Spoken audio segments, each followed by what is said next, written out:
it's a catastrophic failure. And for them not to be alarmed about it just causes me a great deal of concern. To let that amount of time pass before you even know about it, there should have been at shift change, which is right about 6:30, 7 o'clock, there should have been a roll call, and they should have known something then. They didn't find out and didn't notify the public until after 10 o'clock. So there's a lot of bad things going on here.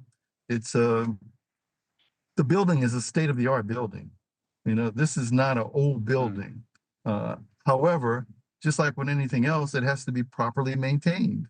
And if it's not properly maintained, it's not properly staffed, and the protocols and the standing orders aren't adhered to, you're going to have this kind of catastrophic failure. Jennifer, I was talking to somebody today about why they didn't want to show the video because these other guys may learn how to get out. And the guy laughed at me. He said, first of all, they're on camera doing this. So I don't know who wasn't watching the cameras, but they were on camera for a long time. And he said, you know, they have staffing shortages all over the country. And he said, I can't believe you don't hear about this more often. What do you make of that, Jennifer? I agree with everything he says. There's staffing shortages. The people that they're hiring are not necessarily very well trained. In addition, the money that they're being paid is so low, it just doesn't honestly mean that you're going to get good staffing. And that's a big problem. I mean, look how long they were on video doing this. In terms of capturing them, what are the most likely scenarios that lead to people being picked up, Jennifer?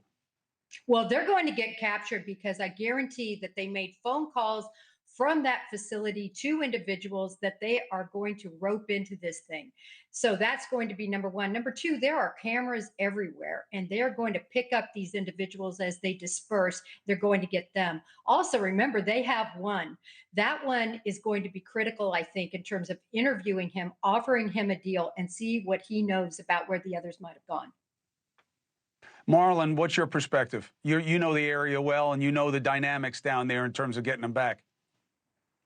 Well, I think they're going to get caught, absolutely, and I think everything that Jennifer said is totally correct.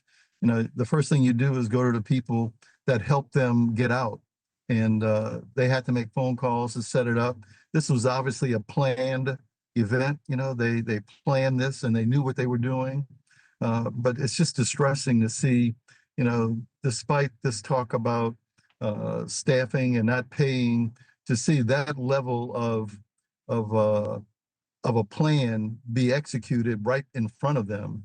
I mean, look, we should have known about this, you know, at 6 or 7 o'clock. They should have made rounds during the day and during the night to know that 10 inmates aren't supposed to be in one cell. They should have been aware that they were out.